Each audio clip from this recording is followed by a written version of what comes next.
Hello everyone, it's Shane Kanto, your Wasteland reviewer, and I'm here to review Shithouse.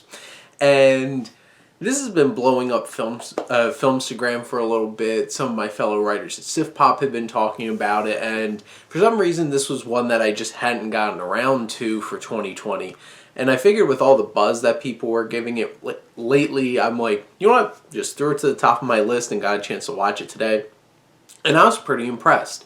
And we have Cooper Raiff, who wrote, directed, and starred in this drama, this rom-com, I guess you can say as well, about a young man who's homesick at college, who winds up spending a night with his RA and developing this relationship with her.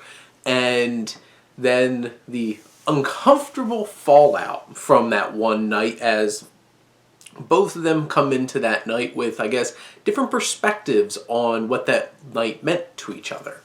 And you have Dylan Galula, who plays the young woman that he spends this night with, who I realize is from Unbreakable Kimmy Schmidt. And there's a lot of young actors and actresses in this film and some smaller parts, but mostly it's just Galula and Raiff starring as this young man and his RA. You also have Raiff's character, Alex, his mother, played by Amy Landecker, because he has a very strong connection to his family. He's always calling his mom, he's always calling his sister.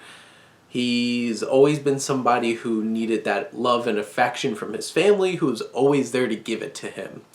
And his father had passed away, and he has this loving family. And you find out more about Maggie, who is his RA.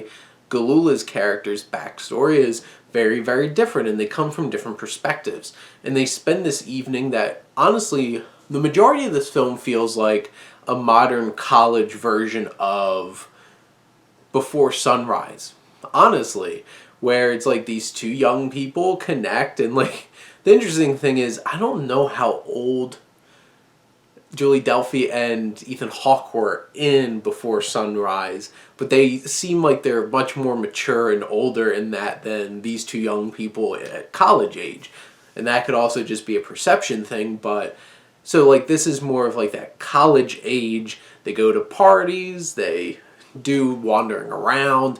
This isn't like wandering around Vienna, like this really nice, like culturally significant European city. It's like them wandering around a college campus in the surrounding town. And they go through different hijinks, they have long conversations about the perspectives on life, getting to know each other. And it does shift gears when it gets to the next day and into that following evening of he sends a bunch of messages and thinking like, oh, who cares? It's like, I like her, she likes me. Why do we have to play games? And she gets really turned off by it, and they have a very big confrontation. And Raiff does such a fine job acting in this film. Also really sounds like John Krasinski. Like, if you close your eyes, it's like, it sounds just like Jim from The Office, which was weird. But you have these two connecting, but also definitely coming from different perspectives. And Raiff does such a great job of developing those backstories and how they influence the decision making of those characters. They feel very real. It can have moments where it does get a little melodramatic and a little over the top, and the film can feel like it's meandering a little bit too much or overplaying a certain hand when, especially, I feel like the first half of the film that evening is on a bit of a different level than what follows, but it still really works and is a really quality film. I was really impressed, and I honestly really look forward to seeing whatever Cooper Raiff does moving forward, because Shithouse is a really fine film, and it hit close to home for me. It's like I went to college and really shook up my life. Before I went to college, I spent most of my time at home, spent most of my time with my mom, and like going off to college was a big thing for me. I guess my difference was when I got there, I'm like, time to do my thing. I was never somebody that, I've never drank before, never did drugs, played Yu-Gi-Oh! A lot with my friends. Like, I've been to a couple of house parties or going to clubs before. Probably none of those times were times I really enjoyed it.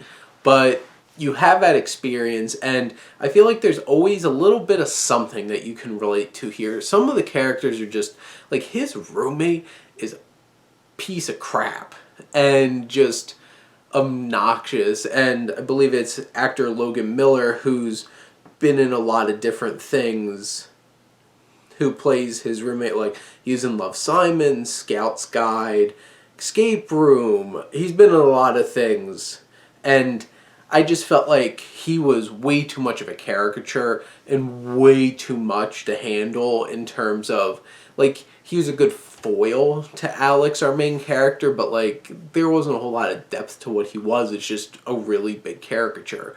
And that might be what he was going for, but it didn't always work for me. So this film has some glaring problems to it, but there's so much that works that I really enjoyed this film, and I definitely look forward to checking out Shithouse again in the future. Probably be joining all of these movies behind me in my collection. But those are my thoughts on Shithouse. Let me know what you think, and let's talk some movies. Get this movie some more buzz, because a lot of people are buzzing it around, and I think it's worth it. But thank you as always for tuning in and supporting your Wasteland reviewer.